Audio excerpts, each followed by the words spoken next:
Hello বন্ধুরা, তোমরা সবাই কেমন আছো? আমি ভালো আছি। আজকে আমি ইলিশ মাছ রান্না করব।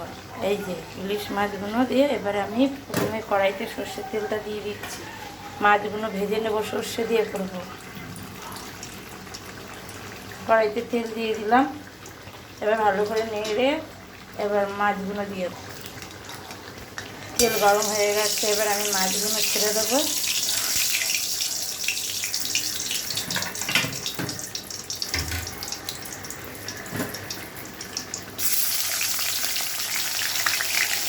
এক এক করে ছেড়ে দিচ্ছি, দিয়ে এগুলো ভাজা এগুলো আমি মশলাটা বেটে নিই। বেটে এবার এক পিঠ হয়ে গেছে মনে হচ্ছে, এবার ভাজা হয়ে গেছে। এবার এটাকে ভালো করে উল্টে দেবো।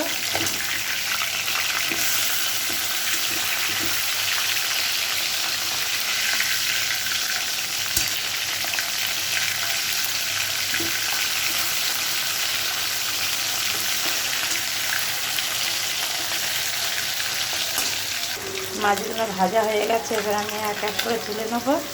এরকম কড়া করে ভেজে নিয়েছি।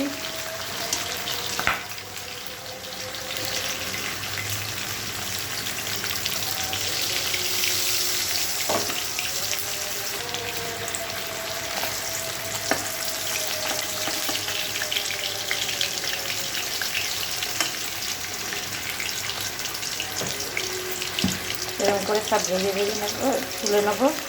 আর যে কটা আছে সব ভেজে নিচ্ছি এভাবে। আর এগুলো খুব নরম মাছ, একটু থেকে ভেঙে যায়।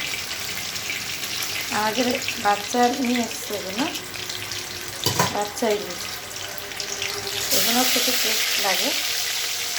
এবার বাকিগুলো দিয়ে দিলাম এক এক করে। এবার আবার ভেজে নেবো। আমি আর কড়াইতে ওই মাছ ভাজাতে আর তেল দেবো, ওই কড়াইতে আর তেল দেবো না, ওই মাছ ভাজার তেলে ইয়ে করে নেবো। আর কটা কাঁচা লঙ্কা দিয়ে দিলাম, দিয়ে এবার সর্ষেগুলো দিয়ে দেবো। সর্ষে বেশি ভাজবো না, কষাবো না। সর্ষে দিয়েছি, এবার তিতো হয়ে যাবে। এটার মধ্যে আমি একটু নুন হলুদ দিয়ে দেবো। নুন দেবো না, আমি হলুদ দিয়ে দিচ্ছি। যেহেতু আমি মশলার মধ্যে আমি নুন দিয়েছি, এখন আর নুন দেবো না, দেখে নুন দেবো। অল্প কষাবো, নাহলে তিতো হয়ে যাবে।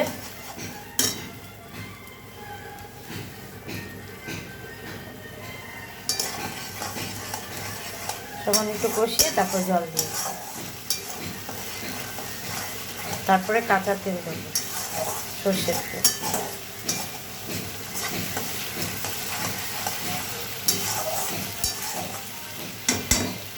এবার একটু জল দিয়ে দেবো। এই বাটিটা মশলা রেখেছিলাম, সেই জলটা দিয়ে দিচ্ছি। আর অল্প একটু দেবো, ব্যাস মাছটা সিদ্ধ হবে।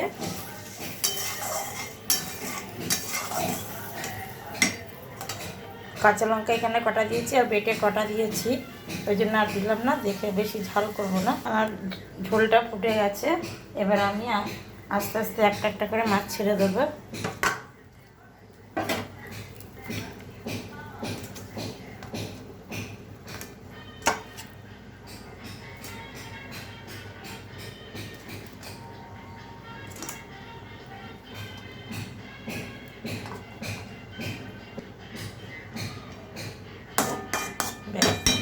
একটু ঢাকা দিয়ে রাখি সিদ্ধ হওয়ার জন্য। আমার ইলিশ মাছ রেডি।